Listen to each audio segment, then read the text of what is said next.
नमस्कार, मैं हूँ विशाखा। स्वागत करती हूँ आपका अड्डा 24/7 स्कूल में।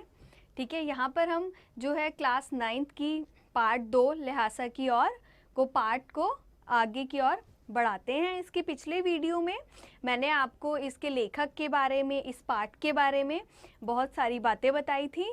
अब हम इसकी कहानी को एक सार में जानते हैं, लेकिन जानने से पहले हम जो पिछली वीडियो में जो हमने पढ़ाया था, एक बार हम उसका रिव्यू कर लेते हैं। Slide please.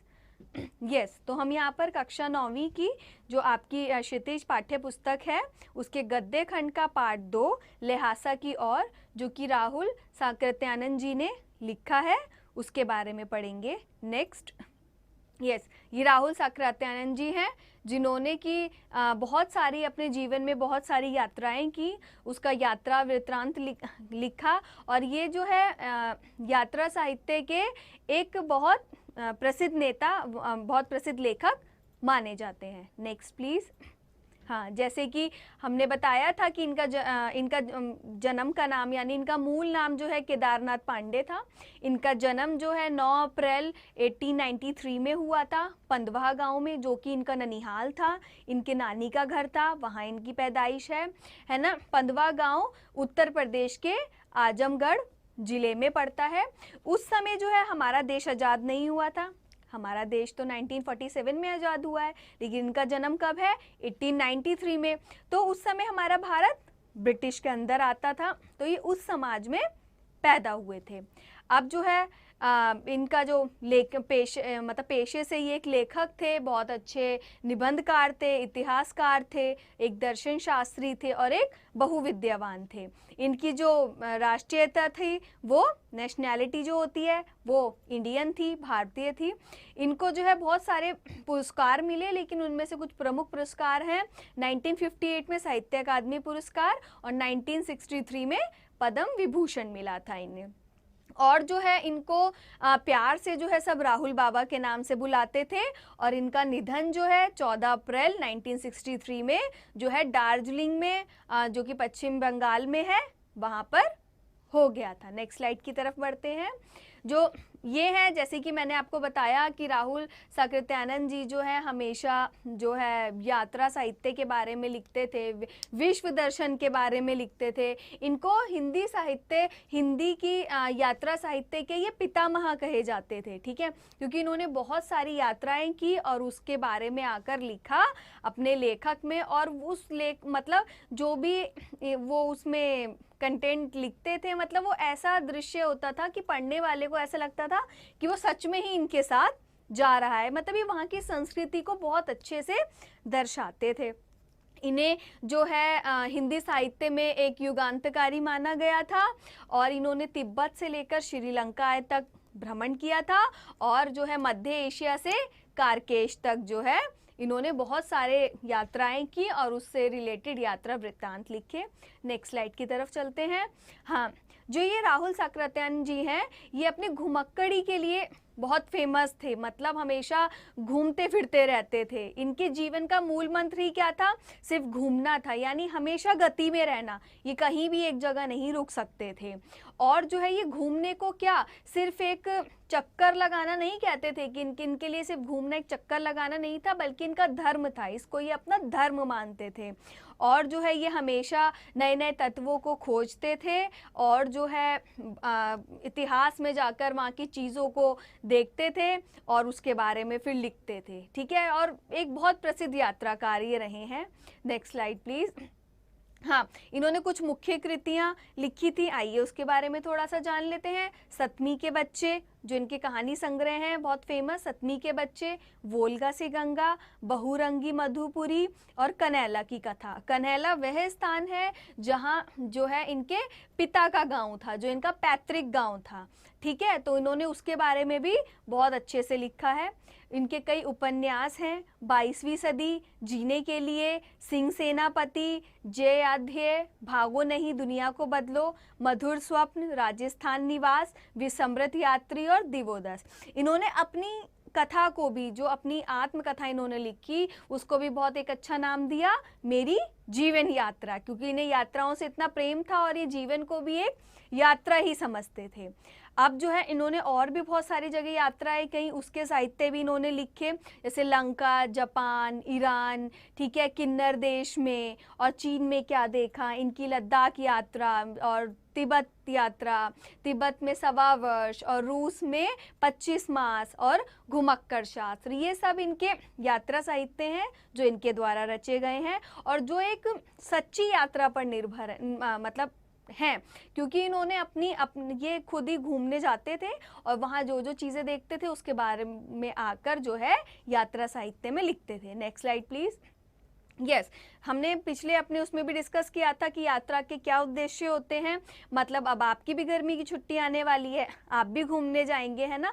तो घूमना सिर्फ वही चक्कर लगाना नहीं है, ठीक। घूमने में हम क्या करते हैं, मनोरंजन, यस, एंजॉय तो हम बहुत करते हैं, ठीक है, खूब मज़े करते हैं। और जब हम कहीं नई जगह जाते हैं तो वहाँ से बहुत सारा ज्ञान भी मिलता है हमें, है ना, बहुत सारी चीज़ें हमें सीखने को मिलती हैं। बहुत सारे जो अज्ञात स्थान होते हैं जिसकी हमें जानकारी नहीं होती उसकी जानकारी मिलती है, नई भाषा और संस्कृति को सीखने को मिलता है, और वहाँ जो नई नई चीज़ें होती हैं, जितने भी भौगोलिक स्थान होते हैं उनकी जानकारी मिलती है और नए लोगों से आमना सामना होता है।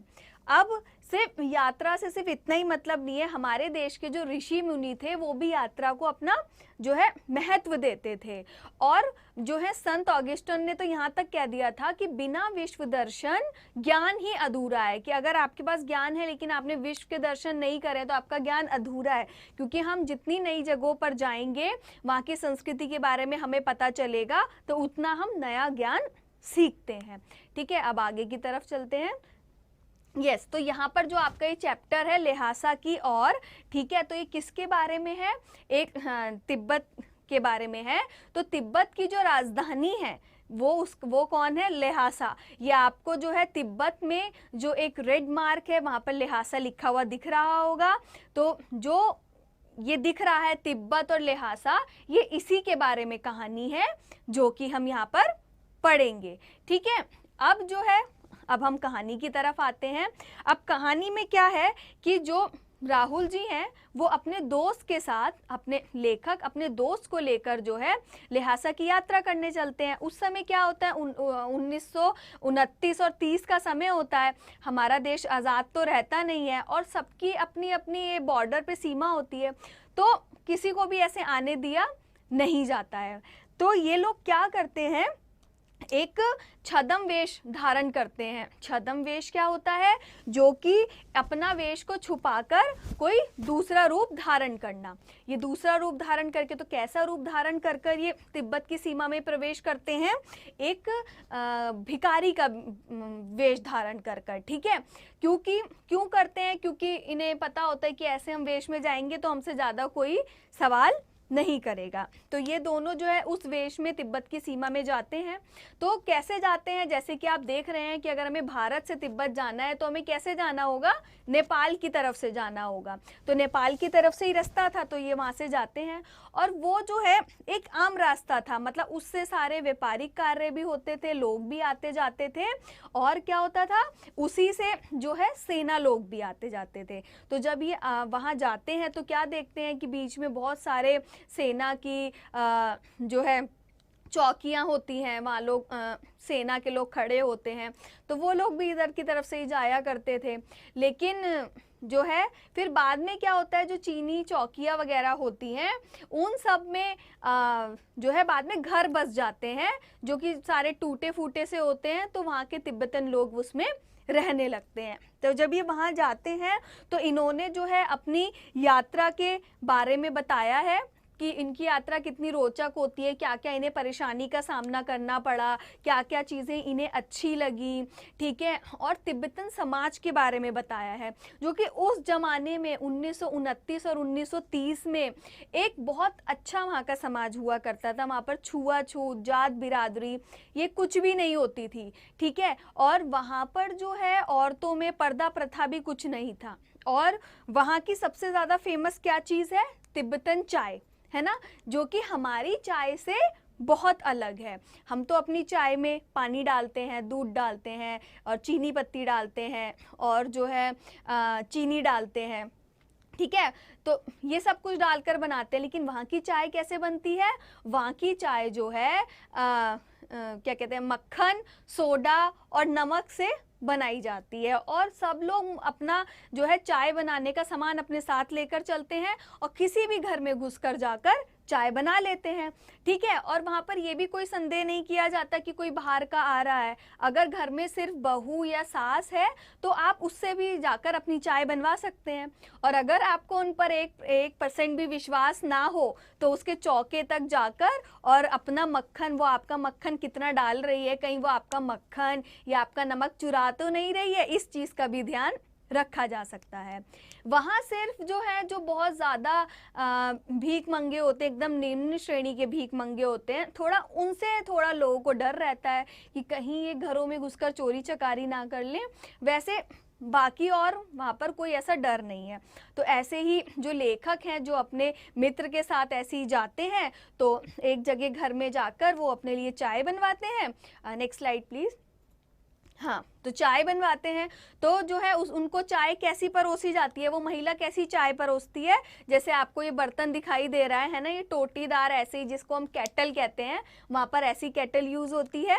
और जो है ये आपको लकड़ी के जो प्याले दिखाई दे रहे हैं, है ना, इसमें चाय दी जाती है। नेक्स्ट, वो ऐसे ही चाय होती है जैसे कि इसमें दिखाई हुई है।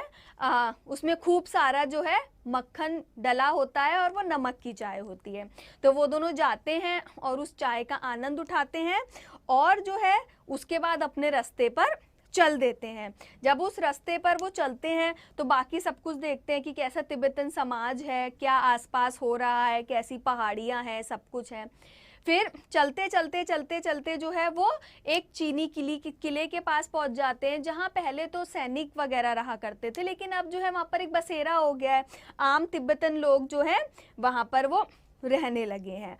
अब जो है जब वो वहां जाते हैं तो उन्हें कोई परेशानी नहीं होती, लेकिन 5 साल बाद जब वो वहां आते हैं, इसके बारे में जो है लेखक ने यही वर्णन किया है कि 5 साल बाद जब वो यहाँ आते हैं तो वो क्या देखते हैं, वो एक बहुत अच्छे मतलब सज्जन व्यक्ति बन के आते हैं, सूट वूट पहन के, घोड़े पर सवार होकर, ठीक है। लेकिन उन्हें रहने के लिए कोई अच्छी जगह नहीं मिलती है, ठीक। लेकिन जब वो भीख मंगों के वेशभूषा में आए थे तो उन्हें रहने के लिए बहुत अच्छी जगह मिलती है, ठीक है। तो अब वो ये सोचते हैं कि ऐसा क्यों हुआ था। तो ऐसा, इसका रीज़न ये भी था, ऐसा उनके साथ इसलिए हुआ था क्योंकि जब वो एक सज्जन व्यक्ति बनकर आए थे तो वो शाम के समय पहुंचे थे और शाम के पीछे वहाँ पर लोग छन पीकर, यानी एक तरीके का शराब का नशा कर कर और इधर उधर पड़े रहते हैं। नशे में किसी को पता ही नहीं होता है कि कौन मेहमान आ रहा है या क्या, तो उनकी आवभगत नहीं हुई थी। उसके बाद वो जो है उस रास्ते से होकर जो है वो डोंडा ठोडला की तरफ निकल पड़ते हैं। अब जब वो वहाँ जा रहे होते हैं तो 16-17 फीट ऊंची ऐसी पहाड़ियाँ होती हैं जहाँ पर उन्हें चढ़ना होता है। तो चढ़ते चढ़ते वो क्या करते हैं, जब वो गांव से जा रहे होते हैं तो उन्हें पता लगता है कि ये जो डोंडा ठोला जगह है, वहाँ पर कुछ दिन पहले खून हुआ था, ठीक है। क्यों? क्योंकि उस रास्ते में जो है बहुत सारे डाकू मिलते हैं। और उन्होंने ये भी बताया कि तिब्बत समाज में क्या था उस समय कि हथियार रखने का कोई कानून नहीं था, कोई कैसे भी हथियार रख लेता था, ठीक है। मतलब हथियार वहाँ उस समय ऐसे लेकर लोग चलते थे जैसे कि डंडे लेकर चल रहे हैं। तो सबको जो है बहुत डर लगता था उस रास्ते से गुजरते हुए। और वहाँ के डाकू कैसे थे कि पहले लोगों को मार देते थे, ठीक है, उसके बाद उसको चेक करते थे कि उनके पास पैसा है या नहीं है। मान लो अगर किसी के पास पैसा भी ना हो तो वो पहले मतलब मार तो वो सभी को देते थे। तो ये लोग थोड़ा सा डर रहे थे, तो इसीलिए भी। और ये क्या करते हैं, जब ये वहाँ जाने लगते हैं तो अपना वेश और खराब सा कर लेते हैं, ठीक है। अब जो है आगे चल, और जो वहाँ की जो पुलिस होती है या सब कुछ होती है, वो इसके प्रति उसका रवैया कुछ सही नहीं होता है, ठीक है। अब जो है डाकू जो होते हैं वो इसलिए भी डरते हैं कि मान लो अभी तो कोई कार्रवाई नहीं हो रही है, लेकिन अगर हमने किसी को पकड़कर जो है छोड़ दिया तो वो जाकर हमारे बारे में सब कुछ बता देंगे, ठीक है। तो इसलिए भी उसको वहाँ पर इन सब चीज़ों के बारे में बहुत कार्रवाई नहीं होती थी। अब ये भी दोनों मित्र चलने लगते हैं, तो जब चलने लगते हैं तो फिर देखते हैं डाकू इनकी तरफ आ रहा है।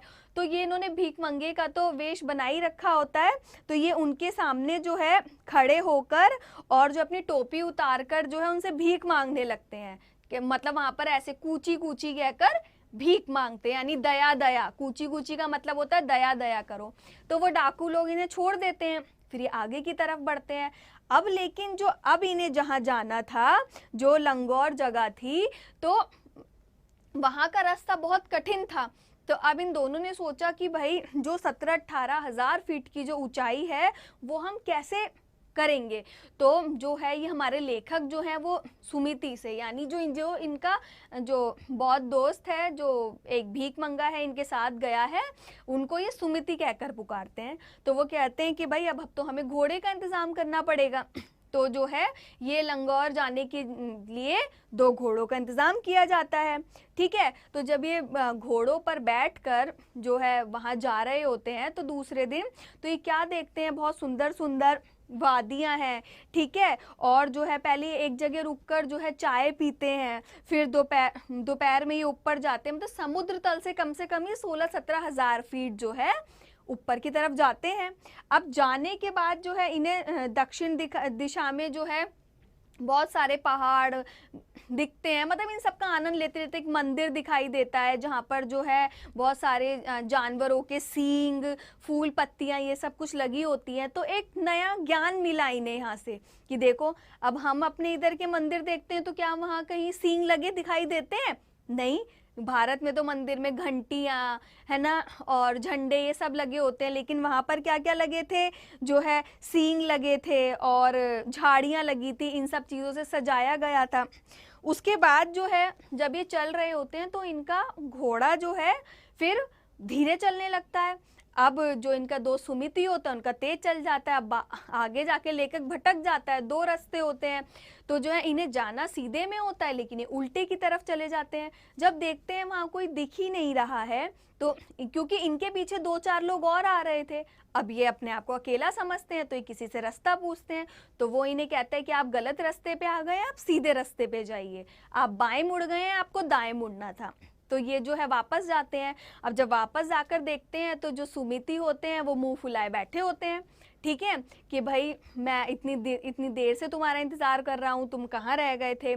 तो ये क्या करते हैं, अपना सारा का सारा दोष जो है उस घोड़े पर मढ़ देते हैं कि भाई ये बहुत धीरे चल रहा था, मुझे पता ही नहीं लगा, मतलब अपनी बात ही नहीं बताते हैं कि वो रास्ता भटक गए थे, और सारा दोष जो है उस घोड़े पे ला देते हैं कि इस घोड़े ने जो है बहुत धीरे चल रहे थे, इसलिए जो है मुझे देर हो गई। अब दोनों को जो है मिलकर जो है टीनरी की तरफ बढ़ना था, है ना।